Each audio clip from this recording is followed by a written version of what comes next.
Start करते हैं अपना नया chapter, that is carbon and it's compounds. तो हम बिल्कुल बिगिनिंग से स्टार्ट करेंगे कि कार्बन ऐसा एलिमेंट क्या है, इसकी प्रॉपर्टीज क्या होती हैं, और ये इतना स्पेशल क्यों है कि हम पूरी एक ऑर्गेनिक केमिस्ट्री पढ़ने जा रहे हैं इस पे, इतना बड़ा चैप्टर। ठीक है, तो हम बिल्कुल बेसिक से स्टार्ट करते हैं। सबसे पहले चैप्टर का नाम लिख लो आप सभी, carbon and its compound.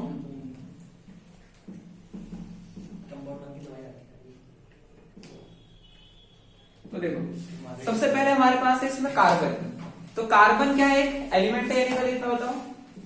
Element है, yes, it is an element. और ये मेटल है या नॉन मेटल? बताओ। मेटल नॉन मेटल है, भूल गए पढ़ा था? देखो याद रखने का, ये एक एलिमेंट है जिसका एटॉमिक नंबर कितना है? गलत, गलत, 6। करेक्ट, एटॉमिक नंबर है 6। और इसकी वैलेंसी कितनी है? 4। दो।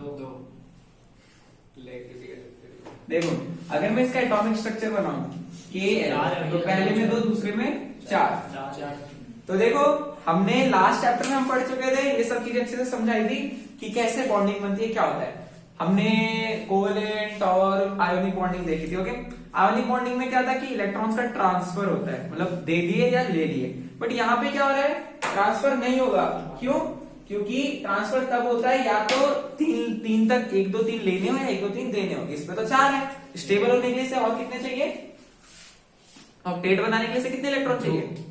4 चाहिए। ठीक है, अब इसमें 2 तरीके हैं, या तो ये 2 ही रख ले, 4 छोड़ दे, या 4 ले ले।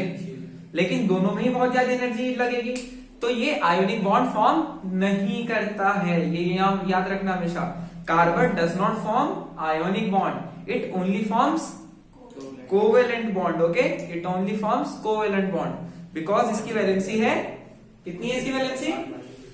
4। लिख लो, it has a valency of 4। Valency का मतलब प्रथम होता है कि कितने इलेक्ट्रॉन से चाहिए अपने आप को कंप्लीट करने के लिए, ऑक्टेट। और कोवेलेंट का मतलब क्या होता है? इसी का ट्रांसफर करना है, शेयर करना, शेयर करना। आपको हम पहले ही सिंगल बॉन्ड, डबल बॉन्ड और ट्रिपल बॉन्ड कोवेलेंट बॉन्ड में बता चुके हैं। ठीक है ना, बहुत बढ़िया। इसलिए हमने लास्ट चैप्टर में मैंने डिटेल में पढ़ा दिया था, ताकि जब हम इस चैप्टर में आए तो हमें कोई प्रॉब्लम ना फेस करनी पड़े बिकॉज ऑफ बॉन्डिंग।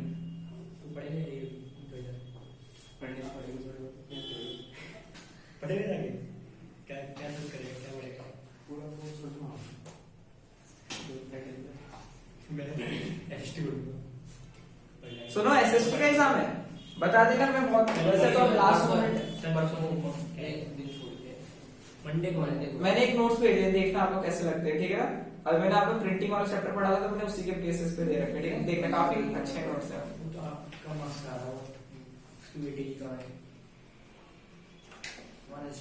बच्चों की बेटी बहुत कम है, इसलिए इसको नहीं करेंगे।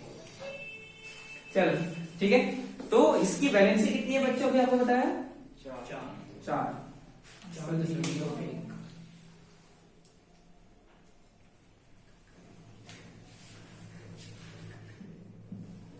अब बढ़िया लगेगा। वैलेंसी कितनी है? 4। ठीक है, it has a valency of 4।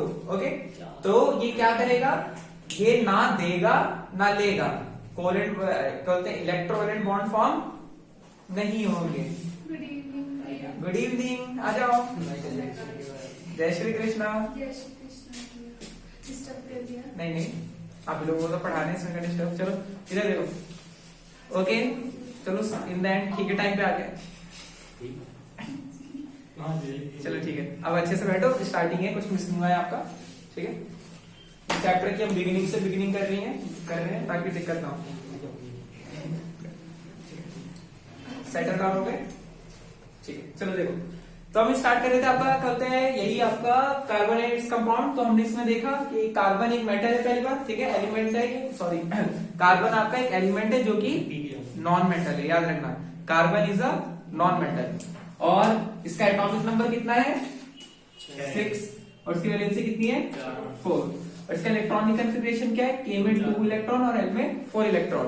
और मैंने क्या बताया, ये आयोनिक बॉन्ड फॉर्म करता है या नहीं? नहीं करता, never never ever ever never, ठीक है ना।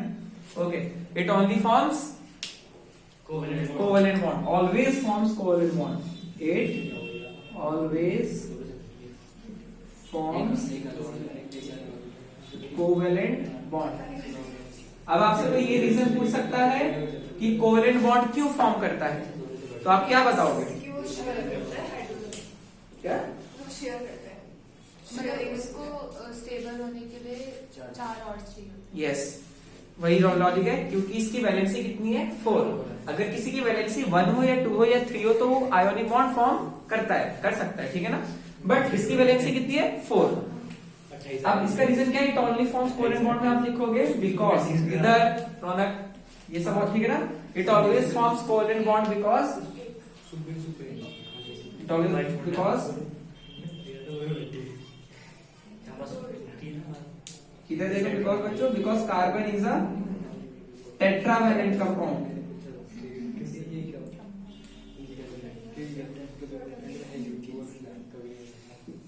ये तो पता ही है, देवर लगे उसका, देवर। इधर देखो बच्चों, इधर लविश बातें करना अपन, ठीक है ना, वरना दिक्कत हो जाएगी। अब बातें हुई, ठीक है। मैं नहीं चाहता तुम्हारे पेरेंट्स देख के समय ये बोल रहा हो लविश चुप हो जाओ, अब तो प्रूफ भी मिल जाएगा। चलो इधर देखो, क्या तो अच्छी बात है, वही तो मैं कह रहा हूँ, ठीक है। इधर देखो, क्लास हमको कुछ नहीं कह सकता, क्या क्लास हमको कुछ नहीं कह सकता टीचर के अलावा, मैं तो कह सकता हूँ, इधर देखो, क्लास की बात इधर देखो, because carbon is a tetravalent element. Tetravalent का मतलब है कि इसकी वैलेंसी 4 है। कभी आप कभी एग्जाम में आ सकता है कि what do you mean by tetravalency. Tetravalency का मीनिंग ही होता है कि इसकी वैलेंसी 4 है, टेट्रा मतलब 4, ठीक है ना।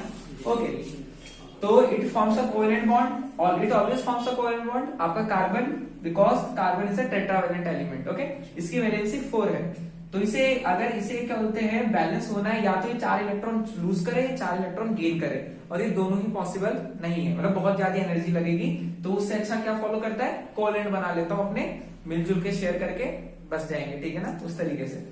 देखो प्रथम, आप बाद में हो तो पहले बता देता हूं, देखो हर एलिमेंट चाहता है स्टेबल होने के लिए उसके लास्ट में 8 हो, कितने 8 इलेक्ट्रॉन हो, इस पे सिर्फ 4 है, तो इसे और 4 और चाहिए, ठीक है।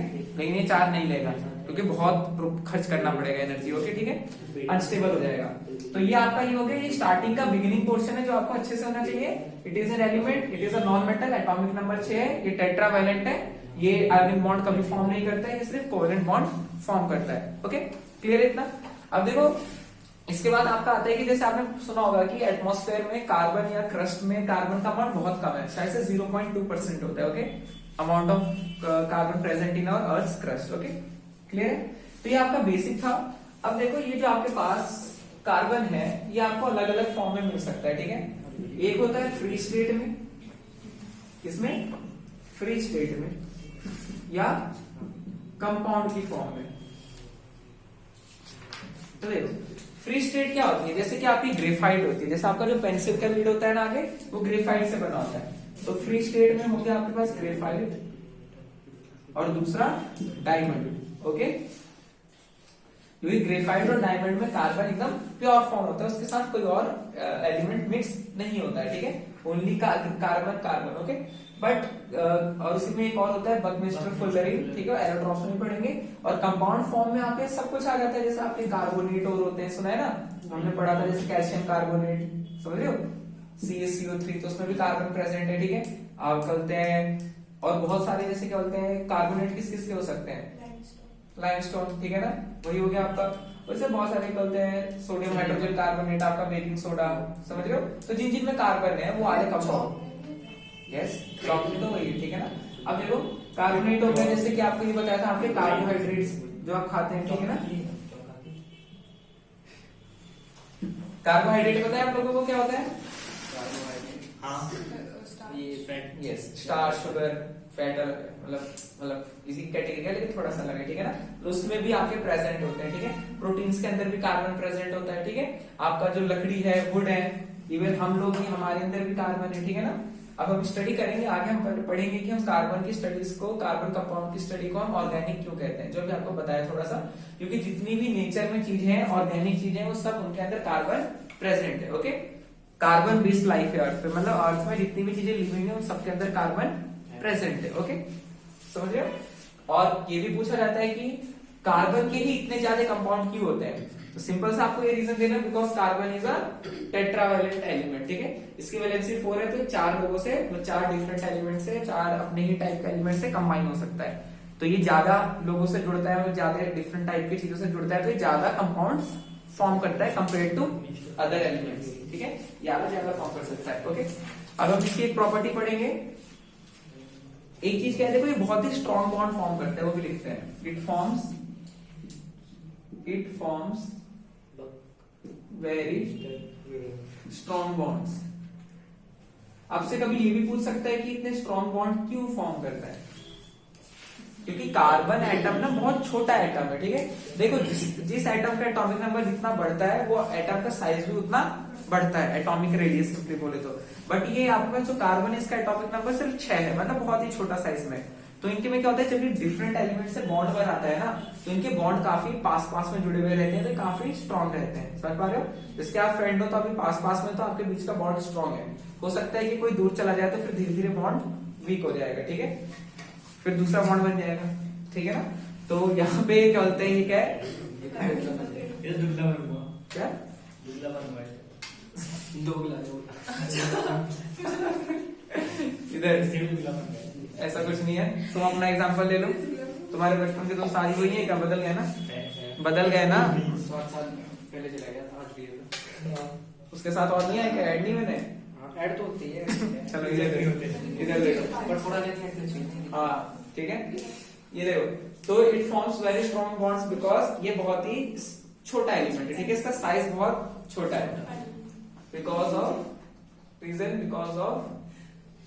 वेरी स्मॉल साइज, ठीक है। और एक कार्बन दूसरे कार्बन से बॉन्ड बना सकता है, इस प्रॉपर्टी को हम क्या कहते हैं, सेल्फ कैटेनेशन। मतलब कैटेनेशन इसका नाम सेल्फ बॉन्डिंग, मतलब अपने जैसे ही एलिमेंट से और बॉन्डिंग कर लेना। जैसे एक कार्बन है, तो ये बहुत सारे कार्बन से ऐसे बॉन्ड बना सकते हैं, समझ पा रहे हो, कि जितने मर्जी उतने बना लो, ठीक है। और ये बहुत ज्यादा स्टेबल भी होते हैं, मतलब ऐसा नहीं कि अपने आप ही खत्म हो जाएंगे, ये बहुत ज्यादा स्टेबल होते हैं। स्टेबल होने का रीजन क्या है कि इनके बीच का जो बॉन्ड है वो स्ट्रॉन्ग है, पहली बार, ठीक है, ओके। और ये जो प्रॉपर्टी है कि कार्बन अपने जैसे कार्बन से बॉन्ड बना सकता है, उस प्रॉपर्टी को हम क्या कहते हैं, कैटेनेशन। नाम सुना था आपने इसका, यस, कैटेनेशन।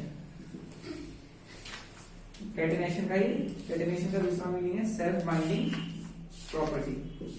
सेल्फ बाइंडिंग मतलब अपने आप से जुड़ जाना, मतलब अपने जैसों से, ठीक है ना, ओके। तो ये आपका इसमें सिर्फ कार्बन ही नहीं, और भी जुड़ सकता है, और भी जुड़ेंगे, हम देखेंगे, ठीक है। एक बार देख लो, एक बार इस जो बोर्ड पे लिखा है इसे अपने दिमाग में सेट करो कि क्या लिखा है, जो नहीं समझ आया वो पूछो, ठीक है। कैटेनेशन किसे कहते हैं, बताता हूँ।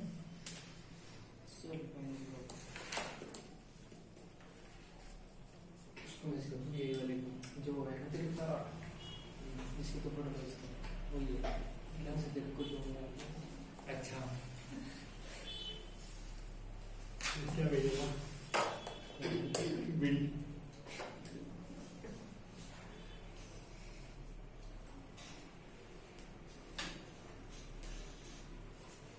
ठीक है।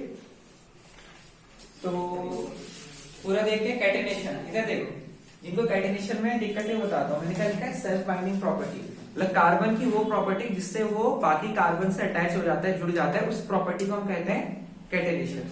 जैसे कार्बन है, जैसे मैंने सिंपली बोलूं, मैंने आपको क्या लिखा है, कार्बन क्या है आपका, यहाँ पे मैंने लिखा है ना टेट्रावैलेंट, ये टेट्रावैलेंट को हम ऐसे रिप्रेजेंट करते हैं जैसे कि कार्बन एटम है, तो इसके मैं 4 डैश से डिनोट करता हूँ। इसका मतलब है कि 4 तरफ से बॉन्ड बना सकता है, मतलब 4 बॉन्ड बना सकता है, सिंगल बॉन्ड, ठीक है ना। तो 4 पोजीशन में बॉन्ड बनाना नहीं है, 3-2 वाले रहेंगे, क्या चीज, 2 वाले रहेंगे, हर कार्बन 4 ही बनाएगा, कोई कार्बन 2 बॉन्ड नहीं बनाएगा, समझ रहे हो सकता है। अब हम आगे पढ़ेंगे, ठीक है। मतलब कार्बन एक टेट्रावैलेंट है, तो वो इसके साथ कार्बन भी जुड़ सकता है यहाँ पे, या फिर हाइड्रोजन भी जुड़ सकता है, ठीक है ना। मान लो यहाँ पे हाइड्रोजन भी जुड़ सकता है, ठीक है ना, हो सकता है कार्बन ही जुड़े। मतलब ये हम जब कैटेनेशन की बात कर रहे हैं तो वहां पर सेल्फ बाइंडिंग प्रॉपर्टी की बात कर रहे हैं, मतलब कार्बन का कार्बन से जुड़ना है, ठीक है। तो कार्बन का कार्बन से जुड़ने की प्रॉपर्टी को हम क्या कहते हैं?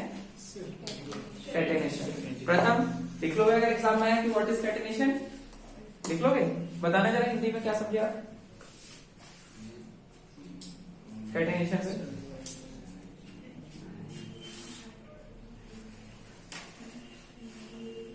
जो सबसे जो बाकी कार्बन से इजीली जुड़ जाता है, ठीक है ना। सेल्फ बाइंडिंग का मतलब होता है आपस में जुड़ जाना, ठीक है ना।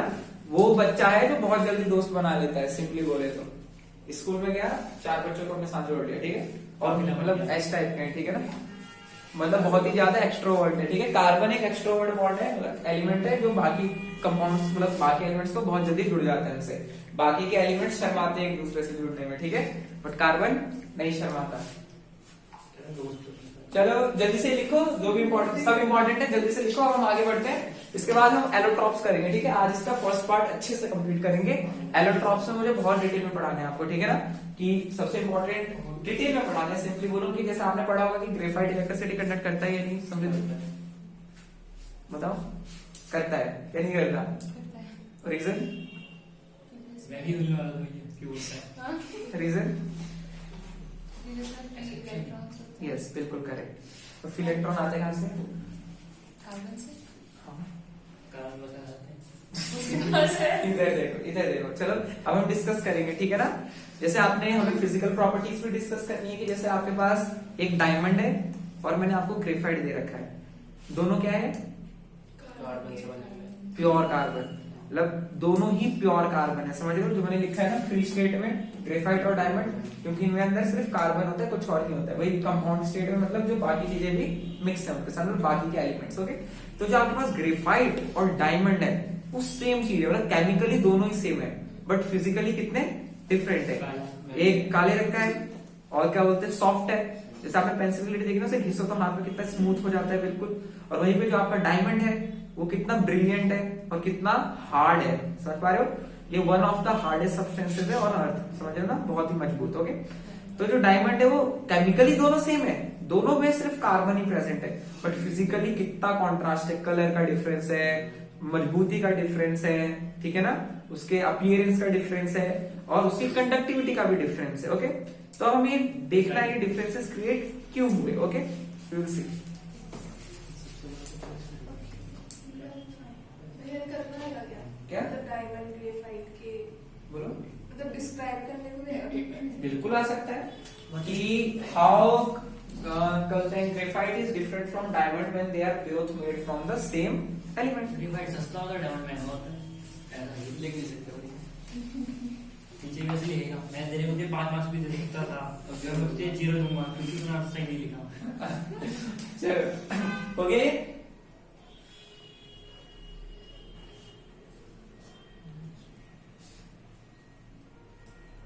देखो मैं नोट्स का मेरा मतलब ये होता है कि आप अपने हिसाब से चीजें समझ के बनाओ, ठीक है ना, ये नहीं कि हम लिखे जा रहे हो और आप लोग लिखे जा रहे हो, ठीक है।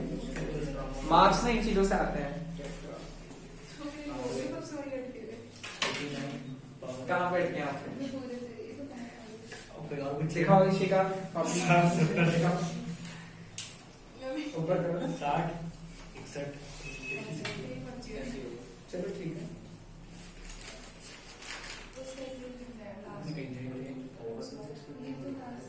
भैया एक्सपेरिमेंट नहीं आया आपने, किसका दिखाएंगे, पहले पढ़ो तो। आज इन दोनों के अच्छे मार्क्स आ रखे हैं, खुश हैं दोनों के चेहरे पे रौनक है आज। दिखा रही हाँ साइंस में साइंस कितने? 49, 52। ओह वाओ, हाय का मतलब इनके अपने दोस्तों में सबसे ज्यादा है। बहुत ये मस्त है, बहुत अच्छा है। चलो हो गया, चलो आगे बढ़ते हैं। सुन, पार्टी की पार्टी मैं आगे कर रहा, ठीक है, अरे कर से पार्टी में तो चाहिए तुझे, बोलो मत, सीधे दे देना, ठीक है, लेके आओ, जाओ नीचे दुकान खुली लेके आओ, चल पियाटी वहां क्या मिलेगा? डर वाली अबे फिटनेस वाली, तू उल्टा सीधा खाएगी, पेट खराब होगा, तबीयत खराब होगी, इससे डंड मार।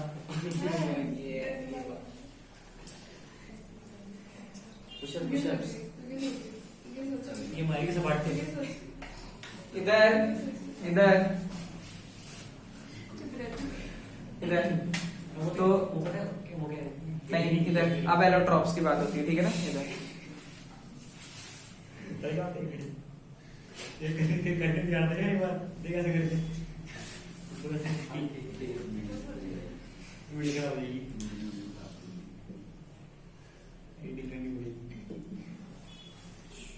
जितनी एडिटिंग करनी पड़ेगी उतनी फीस वसूलूंगा। इधर देखो, ध्यान से पढ़ो, ठीक है। यहाँ बातें मत करो, ठीक है ना, तुम्हारा ही लॉस है, ठीक है।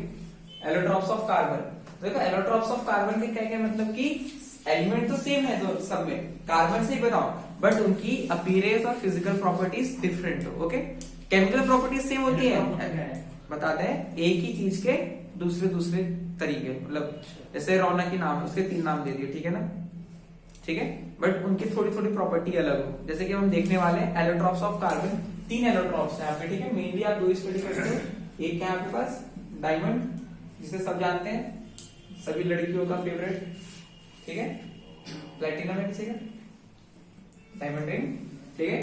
सेकंड क्या आपके पास ग्रेफाइट, बच्चों की पसंद, ठीक है, नई पेंसिल चाहिए।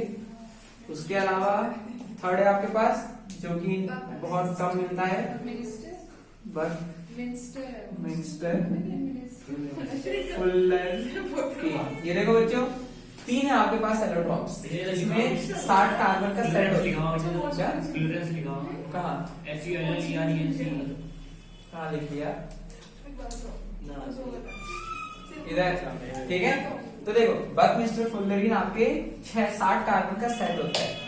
ये क्या होता है आपका, जैसे फुटबॉल में होता है ना स्ट्रक्चर, उस तरह का स्ट्रक्चर है, डोम टाइप का, ठीक है, फुटबॉल स्ट्रक्चर मतलब पूरा।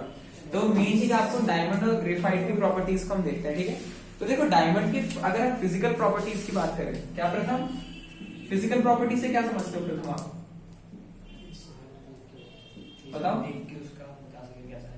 देखने में, छूने में कैसा क्या है, ठीक है ना। ओके ओके, तो फिजिकल प्रॉपर्टीज डायमंड की क्या है, ये हार्ड है, क्या है, हार्ड, ठीक है। और दूसरा क्या है, ये शाइनी, और कुछ नहीं, तो वो भी कह सकते हैं डेंसिटी क्या होती है, बट सिंपली हम लिख सकते हैं क्या, it does not conduct expensive. ऐसे तो कुछ नहीं, डायमंड सस्ते होते हैं, डायमंड महंगे वो होते हैं जिनमें देखो डायमंड का रेट ना उनके उस पर डिपेंड करता है, और उसकी शाइन कितनी है, मतलब कटिंग कैसे करी है, समझो। डायमंड ऐसे नहीं चमकता, जब डायमंड प्योर स्टेट में मिलता है ना, वो बहुत गंदा ही लगता है, मतलब कुछ अट्रैक्टिव नहीं लगता। वो क्या होता है, उसको घिस घिस के मतलब जितनी ज्यादा कारीगरी होती है ना उस पर, उतना ज्यादा उसका प्राइस इंक्रीज होता है, और ओवरऑल उसके साइज पे डिपेंड करता है, ठीक है, समझ रहे हो। तो डायमंड अगर बहुत ही छोटे छोटे हैं, भले ही वही डायमंड है, उनका कोई वैल्यू नहीं होता, ना बहुत सस्ते होते हैं, ठीक है। ओवरऑल देखो मतलब घिसाई के ऊपर है एक्चुअल में, समझ रहे हो। जैसे आप सभी बच्चे से हो, जितना अपने आप को घिसोगे उतनी तुम्हारी वैल्यू इंक्रीज होगी, ओके, लाइफ में। Hard shiny, it doesn't conduct electricity, okay, ठीक है। अब देखो ये क्या होता है, ये हार्ड तो नहीं होता, सॉफ्ट होता है, स्लिपरी भी होता है। पेंसिल की लेड को हाथ में देर तक घिसो, फिर देखो कितना स्मूथ हो जाएगा, ठीक है। इसका हम यूजेस भी देखेंगे, तो थोड़ा सा बता देता हूँ। देखो ग्रेफाइट का यूज हम करते हैं लुब्रिकेंट्स में। लुब्रिकेंट वो होते हैं जो आपने देखा ना गाड़ी के इंजन ऑयल में डालते हैं, तो किसी भी कलर, बहुत सारे कलर्स में आते हैं, ठीक है। तो उन्हें लुब्रिकेंट क्यों कहते हैं, ताकि फ्रिक्शन पार्ट्स के बीच में कम हो। पता है ना, 2 पार्ट्स घूम रहे हैं तो उनके बीच में फ्रिक्शन होगा, घिस जाएंगे, इसलिए तो हमें टाइम टाइम पे बदलना होता है। तो लुब्रिकेंट्स के अंदर ग्रेफाइट भी डला हुआ होता है, क्यों, क्योंकि ग्रेफाइट स्लिपरी है और फ्रिक्शन को रिड्यूस करता है, ओके ओके। सॉफ्ट है, ठीक है, सॉफ्ट है, ब्लैक है, और बोलते हैं इट कंडक्ट्स इलेक्ट्रिसिटी।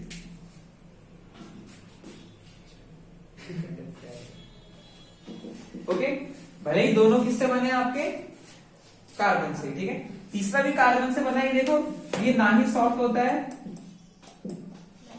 हाँ, neither soft nor hard,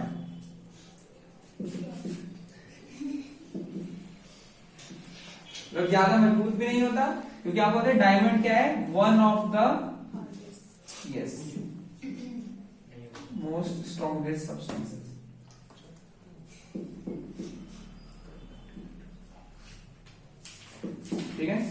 one of the most strongest substance. अगर हमारी हड्डी डायमंड से बनी होती तो मजा आता। हड्डी निकालते देखा होगा आपने बेन 10 का एक एलियन था बचपन में, अगर कभी देखा हो तो डायमंड हेड ना, ठीक है। तो देखो ये हो गया नाइदर सॉफ्ट नॉर हार्ड। अब हम इनके जरा स्ट्रक्चर की बात करते हैं, ठीक है, इनका स्ट्रक्चर कैसा है।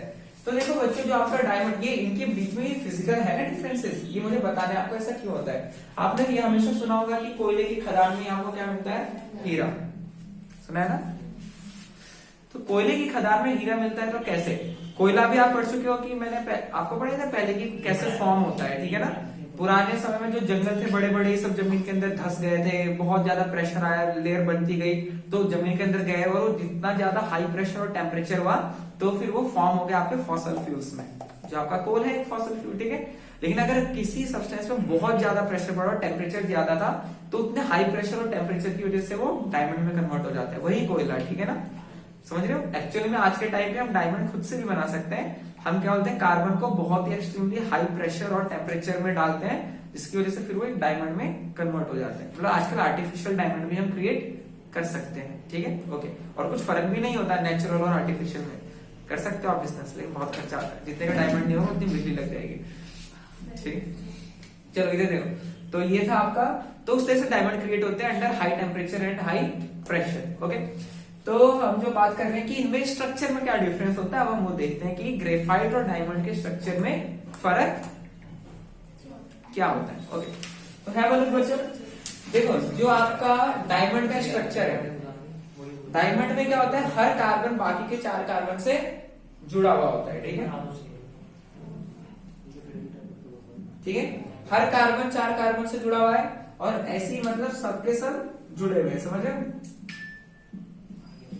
समझ पा रहे हो वैसे, मतलब। और ये क्या है, ये बहुत ही एक रिजिड स्ट्रक्चर बना रहा है। रिजिड स्ट्रक्चर मतलब टेढ़ा मेढ़ा ऐसे, मतलब काफी मजबूत है, समझ रहे हो। इनके बीच में स्ट्रॉन्ग बॉन्ड्स तो है ही, और ये काफी जैसे टाइप के ना, जैसे बहुत सारी चीजें मिक्स है, तो ये बहुत ज्यादा क्रिस क्रॉस टाइप के मिक्स है, इसलिए इनके बीच की जो बॉन्डिंग है वो बहुत ही टाइट और स्ट्रॉन्ग है, समझ रहे हो। मतलब ये ऊपर नीचे हर तरफ से मिक्स्ड है, कोई कार्बन ऊपर है, कोई नीचे है, कोई साइड में, कोई इधर है, तो मजबूत है, सिंपली बोले तो। इनका स्ट्रक्चर बहुत ही कॉम्प्लिकेटेड सा है, मतलब जैसे कि अगर मैं बॉन्डिंग की बात करूं तो कोई ऐसे है, कोई वैसे है, कोई ऐसे, ठीक है ना। तो इनके बीच में क्या है, पहली बार बहुत ही स्ट्रॉन्ग बॉन्ड है, और ये एक रिजिड स्ट्रक्चर है। रिजिड मतलब स्ट्रॉन्ग स्ट्रक्चर, ठीक है। और इसमें हर कार्बन बाकी के 4 कार्बन से जुड़ा हुआ है, इसका मतलब कोई भी इलेक्ट्रॉन फ्री नहीं है। एक कार्बन में 4 बैलेंस इलेक्ट्रॉन है, और चारों के चारों दूसरे कार्बन से जुड़े हुए हैं, तो नो फ्री इलेक्ट्रॉन। डायमंड की बात कर रहे हैं, डायमंड की बात कर रहे हैं, नो फ्री इलेक्ट्रॉन। तो फ्री इलेक्ट्रॉन्स ना होने के कारण, फ्री इलेक्ट्रॉन्स ना होने के कारण क्या हो रहा है, यहाँ पे इलेक्ट्रिसिटी कंडक्ट नहीं हो रही, और इनका रिजिड स्ट्रक्चर होने के कारण ये बहुत ही ज्यादा स्ट्रॉन्ग है। दोनों बातें क्लियर हो गई, बढ़िया। और उसके बाद देखो, फिर हम आपकी ग्रेफाइट पे चलते हैं। देखो ग्रेफाइट में क्या होता है आपका, मैं यहाँ पे लेके चल रहा हूँ आपके लिए ग्रेफाइट। देखो इधर, तो ग्रेफाइट में देखो क्या होता है, ग्रेफाइट में हर कार्बन 3 कार्बन से जुड़ा होता है, और एक बॉन्ड उसका खाली होता है, ठीक है। Every carbon is attached to other 3 carbon, ठीक है ना। इसके साथ देखो एक बॉन्ड है वो खाली है, मतलब एक इलेक्ट्रॉन फ्री टू मूव है। ये कार्बन 3 से जुड़ा हुआ है, ठीक है, 1 2 3 हो गए, एक खाली है। और ये क्या होता है, ये लेयर्स में, ये जो चीजें है ना, ये लेयर्स में, जैसे कि एक लेयर वो हो गई, फिर एक लेयर नीचे आ गई, समझ रहे हो ऐसे। मतलब मैं ऐसे नॉर्मली डिनोट कर देता हूँ, मतलब ये लेयर्स लेयर्स में चल रहा है इनका, ठीक है। 4 नहीं दिखाने चाहिए, 3 3, 1 2 3, 1 2 3, ठीक है। मतलब ये लेयर्स लेयर्स में, मतलब एक लेयर ऊपर है, फिर एक लेयर नीचे है, ठीक है। मतलब यहाँ पे जो कार्बन जुड़े हुए हैं वो रिजिड स्ट्रक्चर नहीं है, एक लेयर ऊपर है, फिर उसके ऊपर है, फिर उसके ऊपर, वो आपस में नहीं जुड़े हैं। इस वजह से क्या होता है, वो बहुत ही स्मूथ है और वीक है, इसे हम ऐसे क्रंच करके तोड़ सकते हैं, समझ पा रहे हो। और वो क्या है, क्रिस क्रॉस मतलब मिक्स्ड है, जिसकी वजह से क्या होता है, उनके बीच में काफी मजबूती है, जबकि ये जो ग्रेफाइट वाले में है इनमें मजबूती नहीं है, और एक कार्बन सिर्फ 3 कार्बन से जुड़ा हुआ है, इसलिए एक इलेक्ट्रॉन सिंपली बोले तो एक फ्री है, ठीक है ना। और वो एक फ्री इलेक्ट्रॉन ही है जिसकी वजह से इलेक्ट्रिसिटी कंडक्ट हो रही है, ठीक है। तो देखो ग्रेफाइट को हम एक्सेप्शन में भी लेके चलते हैं, क्योंकि आपको पता है, हमने पढ़ा था कि non metals do not conduct electricity. But carbon is also a non-metal, but it conducts electricity in the form of. ठीक है, क्लियर है? ठीक है ना? जितना हमने बात करा उतना क्लियर है जो बात करी हमने. एंड दिस इज, और उसके अलावा आपके पास है ये थर्ड बकमिस्टर फुलरिन है, ये 60 कार्बन का सेट है. तो ये जो डायग्राम आप देख सकते हो, जैसे ये डायग्राम बना रखा है, वो कार्बन इस शेप में अरेंज होते हैं. इसमें ये रखने वाली चीजें, इसमें 20 हेक्सागन्स होते हैं और 12 पेंटागन. कभी फुटबॉल को ध्यान से देखना, देखो ये हेक्सागन है व्हाइट वाला, और जो ब्लैक वाले हैं ये पेंटागन है. देख रहे हो, इसमें 5 साइड है और व्हाइट वाले में 6 साइड है. तो इसमें क्या है, 20 हेक्सागन्स और 12 पेंटागन्स. कभी हो सकता है एग्जाम में आ जाए, किस्मत खराब हो तो पढ़ लेना, ठीक है ना? ओके, तो वही है, बस मेन चीज ये है. Dark solid at room temperature. आपका बकमिस्टर फुलरिन भी डार्क सॉलिड है at the room temperature. Okay, बढ़िया. तो ये आपका इंट्रोडक्शन था कार्बन से. अब इसके बाद हम पढ़ेंगे कार्बन कंपाउंड्स. तो कार्बन कंपाउंड्स को हम ऑर्गेनिक कंपाउंड्स इसलिए कहते हैं बिकॉज नेचर में जितने भी कंपाउंड्स है सब में कार्बन प्रेजेंट है. ओके, तो हम इनकी स्टडी करेंगे डिटेल में कार्बन कंपाउंड्स की, जिन्हें हम हाइड्रोकार्बन भी कहते हैं. हाइड्रोकार्बन क्यों? क्योंकि कार्बन से तो कार्बन होगा और हाइड्रो से हाइड्रोजन. मतलब कार्बन और हाइड्रोजन के कंपाउंड को हम हाइड्रोकार्बन कहते हैं. ओके, इन द एंड थोड़ा सा कैटेनेशन की डेफिनेशन लिख लो, अच्छी वाली जो एग्जाम में आप बोलोगे.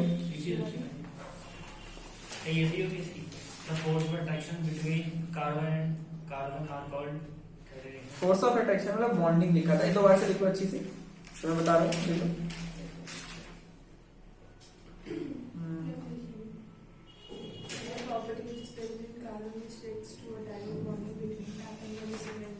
क्या लिखा है आपने?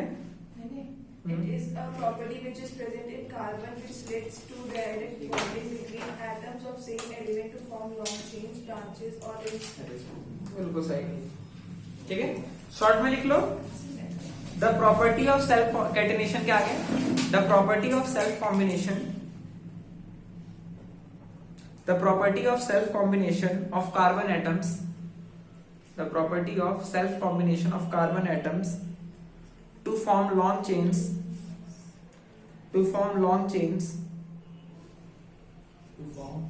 chains is called catenation. Short is called catenation. समझे? तो देखो, जैसे देखो आप सिंपल सी, कार्बन कितने आपके सराउंडिंग से जुड़े हुए हैं, क्योंकि आपके घर में जो आप गैस जला रहे हो it is also made up of carbon. उसमें ब्यूटेन होती है जो हम पढ़ेंगे, ठीक है ना. अल्केन होती है, उसमें मिक्सचर होता है जो आपकी गैस है. हमारे अंदर है, हमारी हड्डियों में कार्बन है, ठीक है. देखो आपको पता है पुरानी चीजों की हमें पता लगाना होता है कि जैसे आपने सुना होगा कि ये इंसान की बॉडी मिली और ये 1000 साल पुरानी है, ऐसे एग्जामिनेशंस में मिलती है. मम्मीज की एज डिफाइन करते कैसे, उनके अंदर तो कार्बन प्रेजेंट होता है तो उसे कहते हैं कार्बन डेटिंग, ठीक है. मतलब वो रेडिएशन के थ्रू होता है थोड़ा सा, लेकिन उसे कहते हैं कार्बन डेटिंग. तो कितना कार्बन बचा है उस बॉडी के अंदर, उससे हम जज कर पाते हैं कि वो कितना पुराना है. समझ पा रहे हो? जो पुराने बर्तन वर्तन ये सब होते हैं जो हमें मिलते हैं एक्सकवेशन करके, आर्कियोलॉजिकल डिपार्टमेंट सुना है ना आपने, जिन्होंने राम मंदिर का प्रूफ निकाला कि राम मंदिर था यहाँ पे, ठीक है ना. तो ये सब इसी तरीके से करते हैं कि कितने सालों पुरानी चीजें ऑब्जेक्ट का हम डिटरमाइन कर सकते हैं. इसको आप नेक्स्ट ईयर पढ़ोगे डिटेल में अच्छे से कि 12th में. तो साइंस नहीं लेगा उसके लिए हम वीडियो बना देंगे, ठीक है. ओके, तो इसके साथ आपका बेसिक क्लियर होता है. और ये है कि अब आपसे कोई पूछेगा कि कैटेनेशन क्या होता है, क्यों बॉन्डिंग होती है, क्या स्ट्रक्चर होता है. इसमें स्ट्रक्चर में जो लिखने का है आपको, ये प्लेनर स्ट्रक्चर होता है. क्या प्लेनर स्ट्रक्चर, ये डिटेल में लिखने का थोड़ा सा कि इसमें एक कार्बन एटम 3 कार्बन से जुड़ा होता है. 1 carbon atom is bonded to other 3 carbon atoms and 1 bond is free. Okay, और ये प्लेनर स्ट्रक्चर होता है, मतलब प्लेन्स में होता है. और यहीं पे क्या है, ये रिजिड स्ट्रक्चर. क्या रिजिड मतलब स्ट्रॉन्ग स्ट्रक्चर है, ठीक है. और इसमें नो फ्री इलेक्ट्रॉन्स, तो does not conduct electricity and it conducts electricity. इतना क्लियर है तो आपके कोई एक नंबर भी नहीं छीन सकता. ओके, बढ़िया. और एलोट्रॉप समझ गया था. ऐसे एलोट्रॉप की भी थोड़ी सी डेफिनेशन लिख लो. और एक और चीज बता देता हूँ, देखो दोनों के दोनों प्योर कार्बन है. समृद्धि आपको थोड़ा ज्यादा स्ट्रॉन्ग होना पड़ेगा, आप बहुत जल्दी वो घबरा जाते हो ना. लेकिन सोचो आप डॉक्टर बन जाओगे, वहां तो लोग चिल्ला रहे होंगे. ये चिल्लाना चाहिए, मेरे हाथ मत काट. ये चिल्लाना सच्ची में चलता तुम बहुत जोर से चिल्ला रहे हो। ऐसा नहीं ना भैया। और बताओ ऑपरेशन करते करते कोई सामान झट से गिर जाए तो ऐसे करोगे इंसान की नस कट जाएगी। बॉल दिखाने मतलब सच बताओ, मतलब मान लो कोई इंस्ट्रूमेंट है वो गिर जाए ऐसे तो ऐसे ही होगा ना। ट्रेनिंग करवाए। नहीं वो ट्रेनिंग कराएंगे, लेकिन आपको ऐसा थोड़ी ना कि जब वो ट्रेनिंग कराएंगे तभी आप सीखोगे। आप उस समय का वेट मत करो, ठीक है। आप अपने आप को इन चीजों से थोड़ा वो करो, ठीक है। वरना एक बॉक्स गिरने से किसी की जान चली जाए। मैं तो दिल्ली जाके कितनी बार ऑपरेशन हुए हैं। चलो चलो वीडियो में ऑपरेशन करेंगे। बस यही हो गया। चलो, हाँ एक चीज मैं बता रहा था। देखो, अगर मैं कार्बन को डायमंड को बहुत ज्यादा गर्म करूंगा तो मुझे फाइनल प्रोडक्ट क्या मिलेगा? सॉरी। बोलो। चुनना। बहुत ज्यादा और भी ज्यादा। Graphite. CO2 carbon dioxide, carbon का ऑक्सीजन के साथ रिएक्ट होगा तो कार्बन डाइऑक्साइड बनेगा ना। ओके, और वही अगर मैं ग्रेफाइट को भी